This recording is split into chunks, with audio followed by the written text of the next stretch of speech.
A passenger on board the Carnival Freedom had the freedom to use their phone at sea. However, it did come with the cost, and now they're asking Carnival, or demanding, I should say, Carnival pay for it. Let's get into it. Hey, what's going on, Adventure Fam? Happy Monday, January 15th to you. Hope you had a fantastic weekend. Hope you, did all the fun things that you wanted to do over the weekend. This weekend we put up some new planters and did some things in the backyard and started preparing for our trip next week. And so we got some things around the house done and went to church and did our normal duties as a family. And so we had a good weekend and went by quick, but I am so ready for January 27th to get here. But nonetheless, we have a couple of weeks left, so let's make the best out of it, and let's roll. So yeah, there is a Carnival passenger who was sailing on board the Carnival Freedom ship. Now, there's no details as to what sailing this was on. There's no other details other than the fact that this individual reached out to John Heald, the brand ambassador for Carnival, on Facebook, and basically demanded... Well, let me just back up a little bit and tell you the story. So this passenger was on board the Carnival Freedom and did not put their phone in airplane mode. And as you know, if you don't put your phone in airplane mode on a cruise ship, you run the risk of having roaming charges and data charges apply. And that's exactly what happened here. So the way the story goes is this Carnival passenger got home and they got their phone bill. And I believe it was just over $400. And what they didn't realize is that their phone was never placed on airplane mode. And now they're blaming Carnival for that mishap. If you've ever taken a cruise, you know that the apps for the cruise lines come in very handy to look up shows, dinner reservations. You can even text your family members or friends through the app itself without having to buy the sometimes inexpensive and outrageous internet packages. However, one cruiser on board the Carnival Freedom found out the hard way when they forgot to put their phone on airplane mode. So if you don't put your phone on airplane mode, you do run the risk of collecting data charges, roaming charges, all of those things. And so this passenger ultimately did not put their phone in airplane mode, ultimately leaving them with a $400+ bill upon their arrival back home. And now they're wanting John Heald and Carnival to pay for the bill. And here's why. Now, the phone bill was just about $470, and what the passenger is claiming is that nobody told them that you had to put your phone in airplane mode.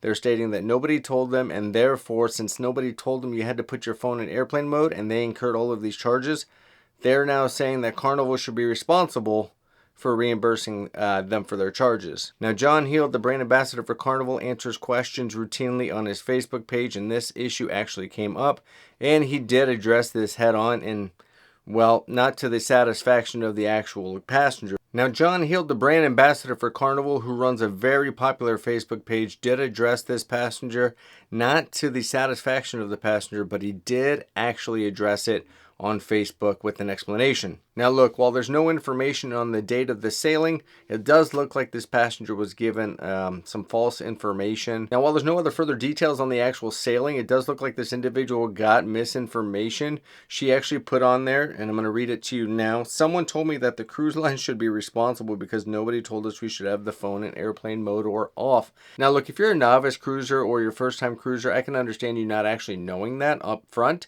However, Carnival puts it on their app. They put it in their itineraries in terms of the information you get for the shows and everything that comes to your room. Typically on embarkation day, the cruise director will actually announce it. There are multiple reminders to make sure that your phone is in airplane mode. Now, if you're looking at those reminders and you're not doing it, that's on you. And if you're not even looking for those things or you're just kind of ignoring them, that's not really on Carnival's fault. Now look, it's that old saying, you can lead a horse to water, but you can't make him drink. Same thing here. You can give passengers all the information. What they choose to do with it is completely up to them. And so John Heald did address this individual and said he was sorry that they had to go through this and this is what happened. However, they were not going to compensate the individual. In addition, this guest went on to falsely claim that Carnival must be making a ton of money from this scheme and that they're covertly covering this up and not putting it out there in the ether for everybody to see as if there's some kind of secret operation for Carnival to collect all these funds. Completely false. Carnival, according to John Heald, does not get paid by the cell phone companies for all these charges. And for all of those that are screaming that there should be some kind of flow chart or some kind of chart that shows kind of what you're going to be charged. Every cell phone company is different. My cell phone company, which is T-Mobile, is completely different than Verizon. Then it's completely different than AT&T.